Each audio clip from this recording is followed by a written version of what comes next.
Guys, we have some breaking news we want to get to first. We knew this was coming. We told you it was going to happen. Ukraine would be totally destroyed, and the United States would then use the leftover land for its resources. And last night, we got our clearest indication that that is the case. So here's the breaking news. Reuters now reporting that Ukrainian state energy officials are now holding secret talks with Exxon, Halliburton, Chevron about opening up Ukrainian oil and gas fields to American companies. Are you paying attention to what's happening here? The United States will use Ukraine to extract oil and gas. Think Ukraine wasn't a proxy war all along, using Ukraine till the last Ukrainian? This is exactly what's going on here. So instead of drilling in the United States, the Biden administration will use our 51st state, called Ukraine, to do our bidding. It's unbelievable. Of course, totally believable if you have a brain and you understand how the United States operates. We destabilize your country, install our own puppet government, and then take over your industrial base with our own companies. So of course, this was always going to happen. Last week, even Citibank executives let it slip on stage, admitting that they have billions of dollars ready to deploy in Ukraine. Which is certainly going to address many of the issues we've been talking about for years that might have kept people from putting long-term capital into Ukraine. So I think that you said at the very beginning, Secretary, that we have to win this war. We have to get this resolved. So they're just chomping at the bit, ready to go. Meanwhile, what Putin and China are doing is even bigger than anyone reported before. And the West is in massive trouble, and it will affect all of us, from food prices to the dollars in our bank accounts and how we even heat our homes. We're seeing food shortages on the rise once again. I'll show you those numbers in a moment. So this is big. We're learning a lot of new details this week over what agreements Russia and China just put in place a few weeks ago when Xi Jinping was in Moscow, and militarily how they're aligning themselves to protect those new agreements. We'll get into those details in a moment. We've got a lot of new data to go over, a lot of things moving us towards the Great Reset. I see the need for a Great Reset. But first, you'll be able to tell your kids where you were when the global world order was changed forever and how all of it was self-inflicted. These are self-inflicted wounds. Western leaders were well aware that their energy policies and sanctions against Russia were ill-fated from the beginning. You all have brains. You're smart people. Imagine if you were in those meetings for a moment. Let's just role play for a second. And they said, John, let's pretend your name is John. John, here's our plan.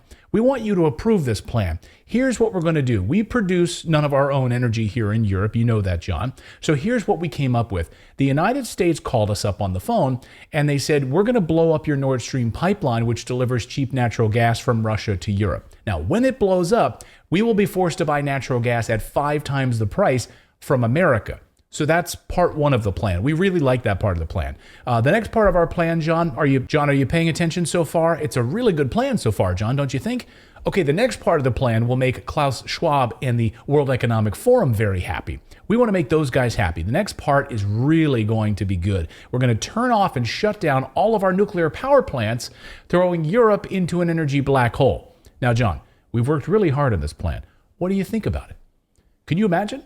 But this is what these idiots came up with.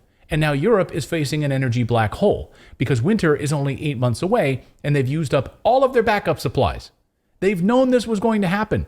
And yet this week, Germany did the unthinkable. It officially shut down 3 remaining nuclear power plants. Gone, done. They've lost their minds. I said to my wife this week, I said, can you believe they're actually doing this?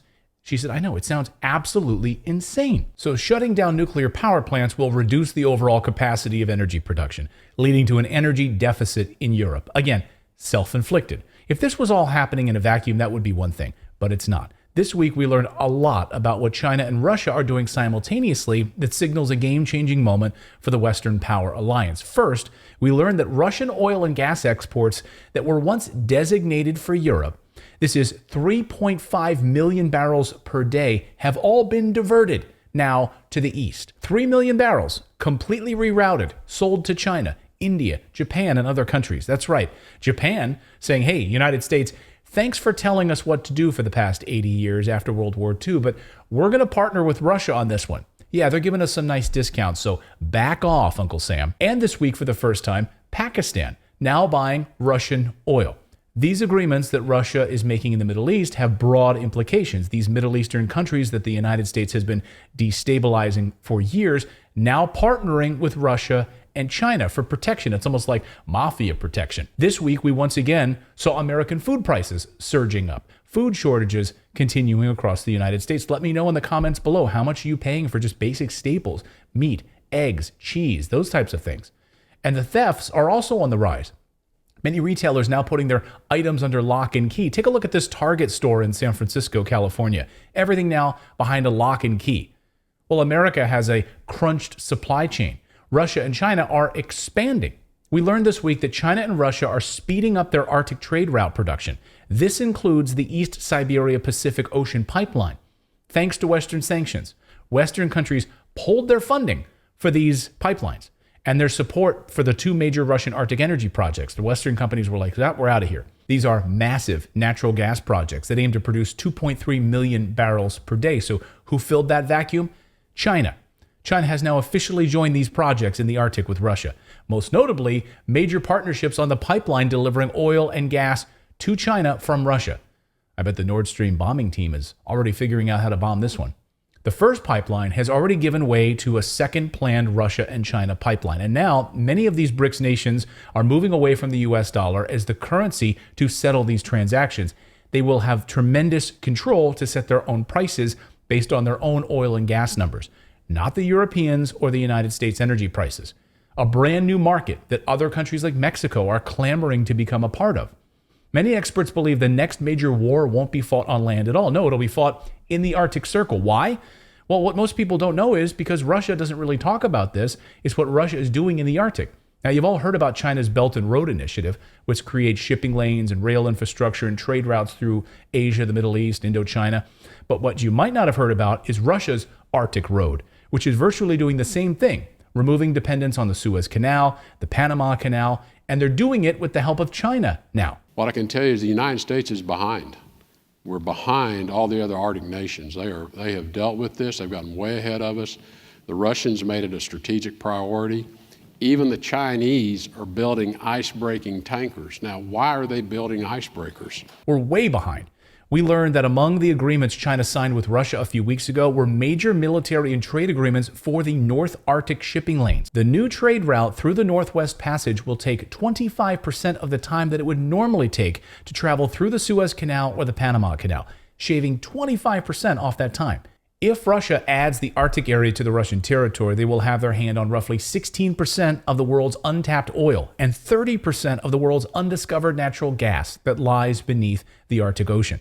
Why do you think Norway, Finland, and Denmark are becoming increasingly hostile to Russia? It's not about Ukraine, it's about the Arctic.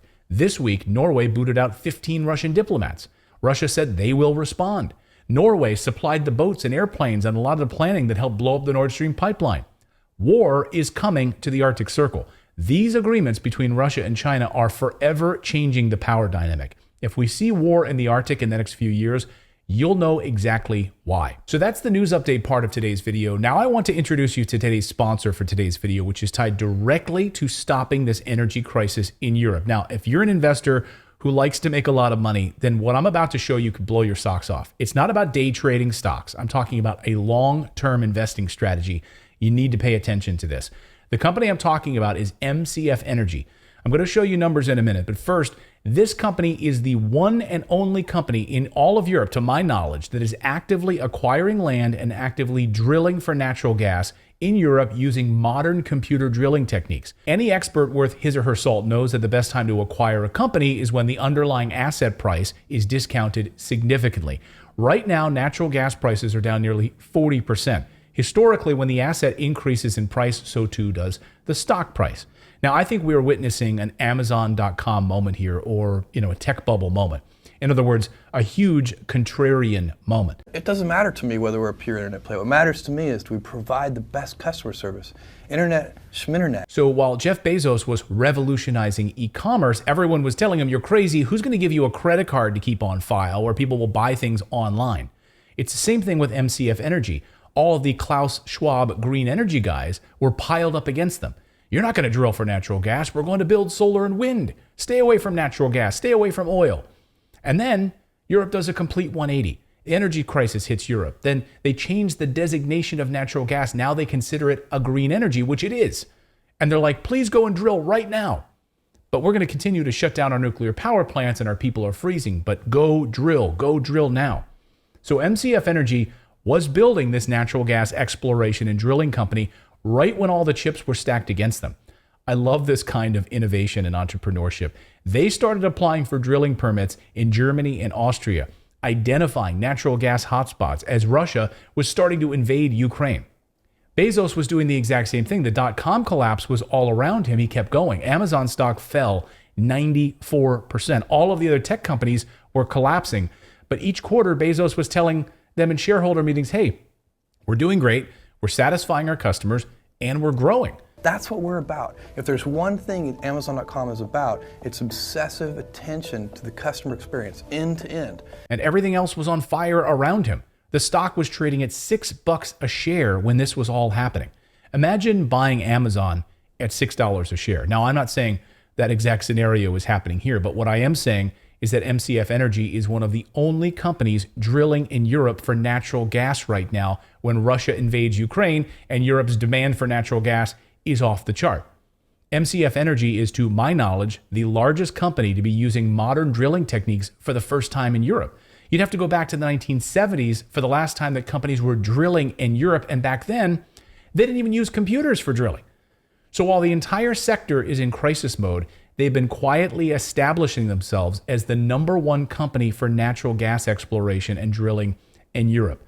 MCF Energy is right now trading below its last round of financing. So they raised $12 million recently from investors. Each of these investors is locked in for like 4 months. That means they're not selling any shares. They paid 50 cents a share, and the stock is trading this morning at 41 cents a share Canadian. So that means if you bought a few shares of this company, you'd be getting it for cheaper than what the big investors just paid for it in their latest round of financing. And they're sitting on their stock, sitting on their shares, waiting for this stock to explode. And so am I, by the way. I bought a lot of shares of this company a few months ago, and I'm holding it for the long term. I personally bought at 50 cents a share. So it's trading about 9 cents below what I paid for it. And I'm banking on one of these big boys to come in and buy this company out, or the stock price to go up significantly with the price of natural gas going up significantly. Again, this is a long-term play for me.